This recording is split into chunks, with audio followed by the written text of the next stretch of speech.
Aujourd'hui, nous allons analyser une idée fondamentale qui peut transformer votre façon de susciter l'attirance, surtout avec le temps. Et le plus intéressant, c'est que cela n'a rien à voir avec l'argent, l'apparence physique ou les phrases d'accroche habituelles qu'on trouve en ligne. En réalité, deux mots créent un lien bien plus profond. Ils activent chez la femme quelque chose dont beaucoup d'hommes ignorent même l'existence. Une véritable connexion émotionnelle. Dans cet article, je vais vous révéler de quels mots il s'agit et pourquoi ils fonctionnent, mais il y a aussi une nuance importante, presque toujours négligée. Et c'est ce petit détail qui fait toute la différence entre une personne éphémère et une personne inoubliable. Restez jusqu'au bout, car cette perspective peut complètement changer votre façon de communiquer. Avant de continuer, une petite demande. Si vous appréciez ce contenu, vous pouvez le soutenir en likant ou en vous abonnant. C'est gratuit et cela permet à davantage de personnes de découvrir ce type de contenu. Et dites-moi, de quelle ville regardez-vous? C'est toujours intéressant de savoir d'où viennent les gens qui se connectent. Maintenant, un point important. Depuis des années, l'observation des interactions entre hommes et femmes révèle une tendance très nette. Les hommes les plus attirants ne sont pas forcément les plus beaux physiquement, ni les plus prospères financièrement. Ce qui les distingue vraiment est plus simple, leur capacité à communiquer leurs émotions. Tandis que beaucoup s'engagent dans des conversations superficielles, cherchant à plaire ou à éviter les faux pas, d'autres adoptent une approche différente. Ils utilisent certains mots qui, employés à bon escient, agissent comme des déclencheurs émotionnels. Ils créent ce que l'on pourrait décrire comme une connexion profonde et positive à un niveau subconscient. Approfondissons ce point. Le premier mot est « vouloir ». Il peut paraître simple, mais son effet est puissant lorsqu'il est utilisé correctement. Lorsqu'une personne exprime clairement son désir, elle démontre une chose essentielle, la responsabilité de ce qu'elle souhaite. Elle ne cherche pas l'approbation de l'autre ni à tâter le terrain. Elle est directe. Et voici un point clé. La certitude de ce que l'on veut est attirante car elle indique une direction, montre que l'on sait prendre des décisions et que l'on ne délègue pas cette responsabilité à autrui. Comparez ceci, je ne sais pas, on pourrait peut-être se voir un de ces jours si tu veux. Contre.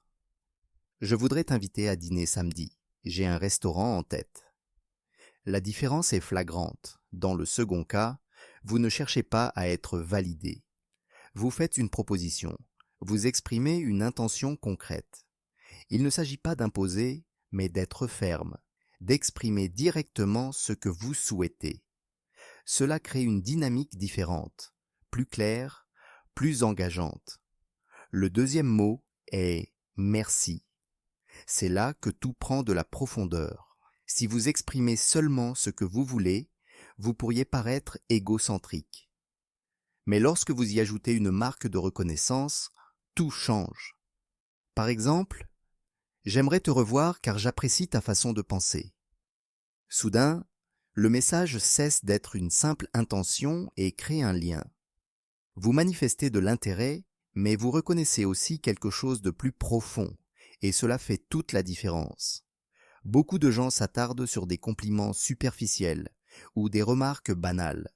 Mais lorsqu'une personne se sent comprise sur un plan plus personnel, l'interaction se transforme. De plus, un point important, vous n'agissez pas par nécessité, mais par choix.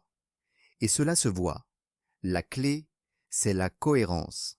Cependant, un élément peut compromettre tout cela, le manque de cohérence. La cohérence, c'est l'alignement entre vos paroles et vos actes.